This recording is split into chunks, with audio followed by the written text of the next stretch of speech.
আপনার নজর যদি বাংলাদেশের পলিটিক্সের দিকে থাকে তাহলে আপনি দেখতে পারবেন যে বর্তমানে জামাত ইসলাম নির্বাচনের কথা বলতেছে আর টেম্পো না সরি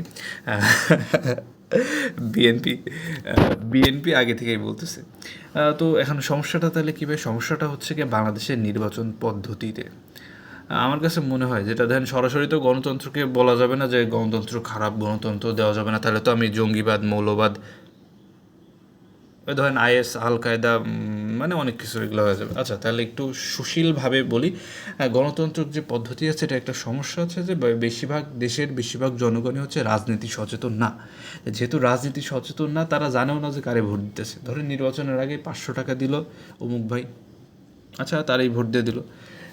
এই কাজটাই সবসময় হয়। অথবা ধরে নির্বাচনের আগ দিয়ে একটু যায় জড়াই ধরলো যে ভাই আসি আপনার সাথে, আপনাদের কোনো সমস্যা হলে আমারই বলবেন, ভোট তারাই দেয়।